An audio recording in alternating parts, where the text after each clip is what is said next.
Hello ladies and gentlemen, and welcome to the very first episode of your very new favorite news show. My name is Too Long, which is why we made an alias down now. So take your time. Feature as my fake name, but I'm going to be your host for today and all the days to come. Until we piss off whoever's in charge, that is, of course. So, yeah, let's jump right into it. Let's start off locally. Here in Algeria, a country you hear very little about, them merely putting the letter N on the screen probably made you think I said Nigeria. I didn't. People's Republic of Algeria. You know, that third world country, North Africa. The one whose president is... how do I put this nicely? The one whose president physically embodies its non-oil based exporting state. Yeah.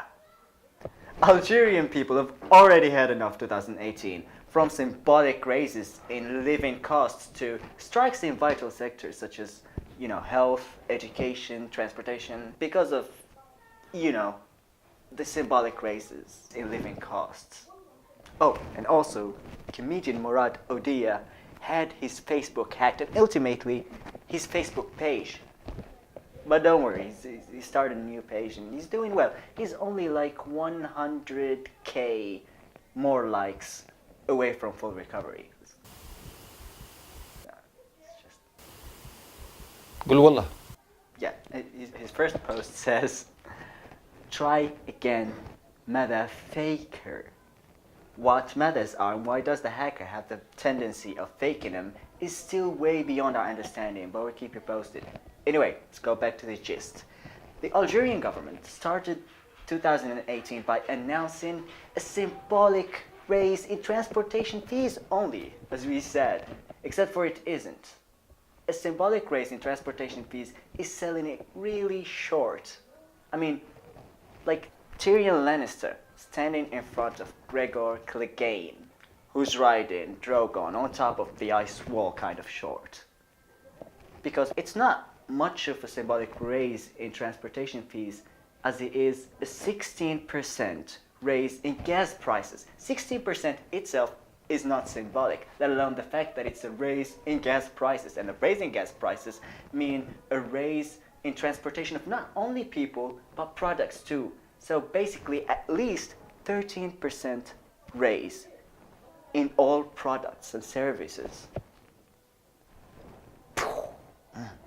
I guess we could all agree that the government have poorly described the situation, which by the way is completely unjustified because oil prices are in good standing currently.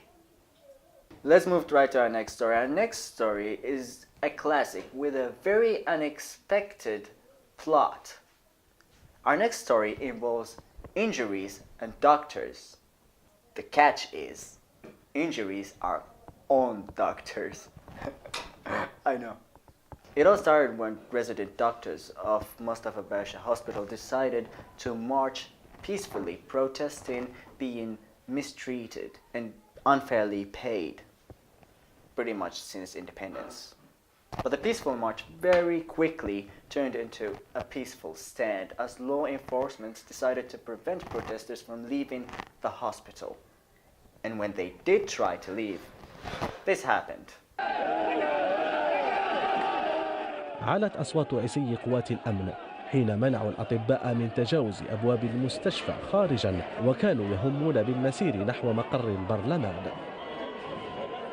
راني كنت هنايا مع الجماعه كنت نخرج فيهم ونهضر مع هادو لابوليس باش نقول لهم يا جماعه بالعقل ما تضربوش برك حتى واحد فيهم خدعني. رانا نطالبوا بحقوقنا وبحقوق المريض. احنا اليوم درنا اعتصام وكنا حابين نديروا مسيره سلميه باش نقولوا سمعونا احنا من هذا الشعب. احنا رانا جينا من الجزائر ولاد الشعب هذا واش رانا نديروا اليوم على جال الشعب باش تتسقم الصحه في الجزائر. قبلونا بالعنف، كاين اطباء مقيمين راهم مصابين.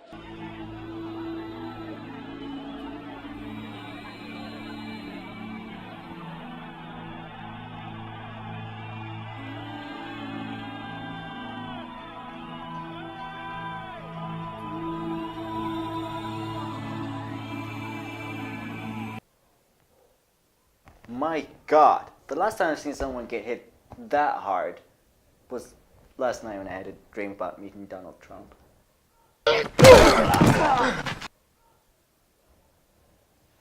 that infuriated other members of the medicine community who decided to protest all across the country in favor of their fellow resident doctors.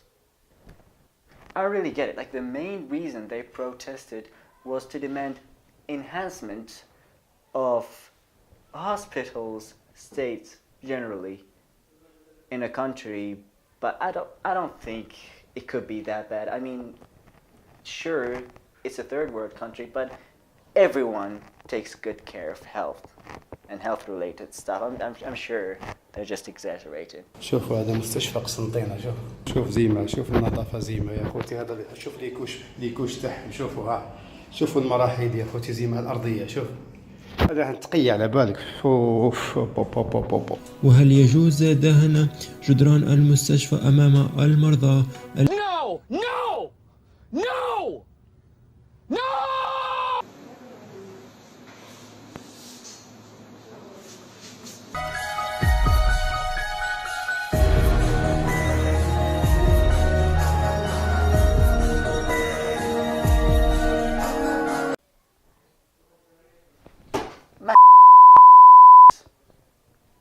Oh my god. Did you, there was a freaking rat. I could swear I saw a freaking rat running. Holy shit. Yep, we did see it, bro. You didn't really have to circle anything. It was sort of standing out, you know? It was out there. Yep, literally out there. Finally, after weeks of protesting, the Minister of Health decided to meet with representatives of resident doctors to negotiate their demands. Basically, to agree to the easy ones and blame the hard ones on other ministries. وين ناقشنا انشغالات الأطباء المقيمين، الوزير استمع لنا، حصلنا على أجوبة إيجابية، في جواب إيجابي في بعض الانشغالات. معظم الانشغالات الأخرى قال لنا الوزير إنه لونجاج لا ريسبونسابيليتي مسؤولية بليزيور مينيستير.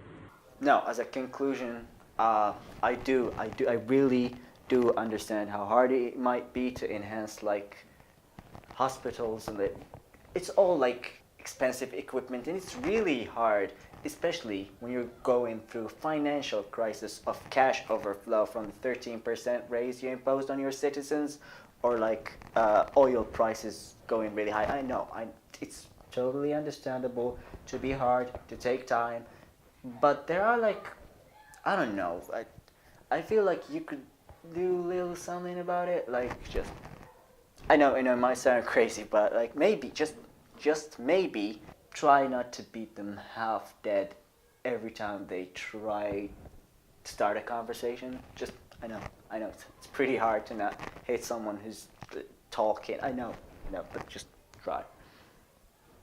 So that's it, ladies and gentlemen, thank you for your attention, see you next episode.